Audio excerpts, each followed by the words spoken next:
Hello friends, नमस्ते प्रणाम। हमारे चैनल में आप सभी फ्रेंड्स का स्वागत है और अभिनंदन है। तो हम लोग बहुत ही प्यारा भक्ति कजरी गीत लेकर आए हैं। आप लोग जरूर सुनिएगा और अपना प्यार दुलार आशीर्वाद ऐसे ही बनाए रखिएगा। तो चलिए सुनाते हैं। हर हर महादेव आप सभी को।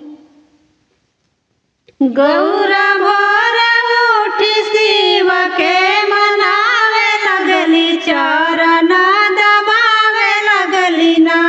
गौरा भोर उठी शिव के मनावे लगली, चरण दबावे लगली ना। गौरा उठली बाड़ी भोर, चलली बगिया के ओर। गौरा उठली बाड़ी भोर, चलली बगिया के ओर। फुलवा चुनी चुनी डालिया सजावे लगली, चरण दबावे लगली ना। फुलवा चुनी चुनी डालिया सजावे लगली, चरण दबावे लगली ना। गौरा भोर उठी शिव के मनावे लगली, चरण दबावे लगली ना। गौरा भोर उठी शिव के मनावे लगली, चरण दबावे लगली ना। गौरा उठली बाड़ी भोर, चलली गंगा जी के ओर। गौरा उठली बाड़ी भोर, चलली गंगा जी के ओर।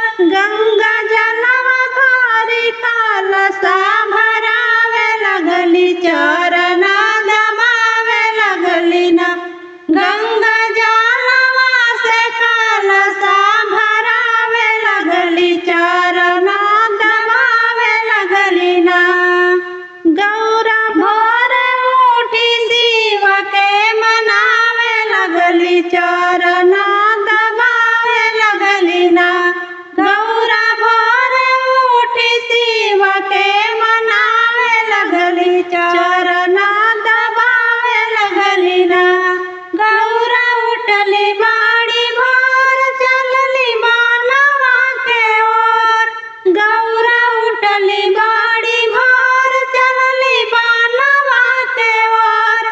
कुशवा काटी के चटैया बनावे लगली, चरण दबावे लगली ना।